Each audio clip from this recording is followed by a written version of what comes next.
लेकिन पहला सवाल मैं इमरान प्रतापगढ़ी यहीं से शुरू कर रहा हूं। बिहार का चुनाव इतनी बुरी तरह से आप क्यों हारे? आपने भी बड़ी मेहनत की वहां पर। हाँ, आपके नेता राहुल गांधी ने बड़ी मेहनत की, तेजस्वी यादव ने बड़ी मेहनत की, आप जमीन पर गए, आप भी बड़े दावे कर रहे थे, सब दावे कर रहे थे जीतेंगे, सरकार बदलेगी, क्या हुआ? देखिए, किसी भी चुनाव की जीत और हार का सिर्फ एक या दो कारण नहीं होता, बहुत सारे कारण होते हैं और बहुत सारे कारण थे उसमें। एसआईआर से शुरू करके काउंटिंग तक बहुत सारे कारण थे। कुछ कमियां भी रहीं, उन कमियों पर समीक्षा हो रही है और हार को स्वीकार किया हम सारे लोगों ने। मेहनत की, थोड़ी और मेहनत या बहुत ज़्यादा और मेहनत की ज़रूरत थी। कहीं ना कहीं अलायंस में कुछ सीटों पे जो फ्रेंडली फाइट हुई उसका नुकसान हुआ। कई जगहों पे पैसे का बहुत बड़ा असर रहा इस चुनाव में, मैं ये कह सकता हूँ। 10,000 वाला पैसा डाला गया, 10,000 वाले का बहुत इम्पैक्ट था। चुनाव प्रभावित था, इसमें कोई दो राय नहीं। और बाद में मैं ये कह सकता हूं कि चुनाव में वैसे भी बहुत पैसा डाला गया। मैं चूंकि मगध से लेकर के मिथिलांचल से लेकर सीमांचल से लेकर के बेतिया सब सारे जोन में रहा, चुनाव प्रचार कर रहा था, तो मैंने उसको बहुत करीब से कैश बांटा गया। तो कोई एक कैश बांटा गया नहीं। एक चुनाव में होता है कि प्रत्याशी को चुनाव आयोग की तरफ से एक लिमिटेड पैसा खर्च करना है, लेकिन जिस चुनाव में करोड़ों करोड़ रुपए खर्च हो रहे हो और उसकी कोई गिनती भी ना हो, तो जाहिर सी बात है आप ये कह सकते हैं कि चुनाव में पैसे का बहुत बड़ा रोल है। अब आप फंस गए चक्रव्यूह में।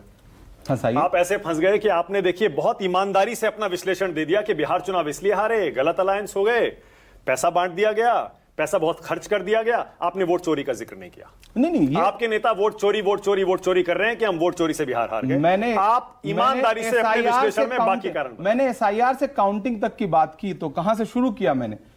भाई अभी अजय माकन जी ने बोलते हुए एक बात कही थी कि भारतीय जनता पार्टी जो देश की सत्ता में रहने वाली पार्टी है, उसके अकाउंट में लोकसभा चुनाव खत्म होने के बाद 10,000 करोड़ रुपए से ज्यादा है और कांग्रेस पार्टी के अकाउंट में 136 से 137 करोड़ रुपए।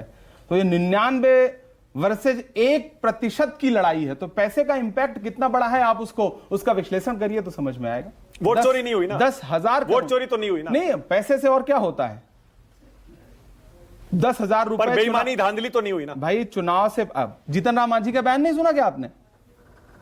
हाँ सुना। अभी कल परसों ही आया है। तो जीतन राम मांझी तो कह रहे हैं कि मैंने डीएम से कह के जितवा दिया।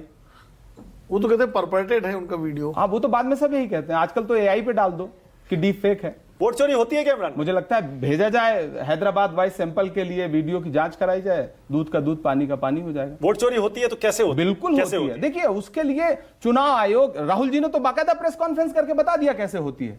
चुनाव आयोग क्या कर रहा है? चुनाव आयोग आगे आकर के बाकायदा जो राहुल जी ने आरोप लगाए, राहुल जी ने जो तथ्य रखे, राहुल जी ने प्रेस कॉन्फ्रेंस करके देश के सामने 3 बड़ी प्रेस कॉन्फ्रेंस की। अब तक चुनाव आयोग आगे आकर के क्यों नहीं जवाब देता है? जवाब देना ही नहीं चाहता।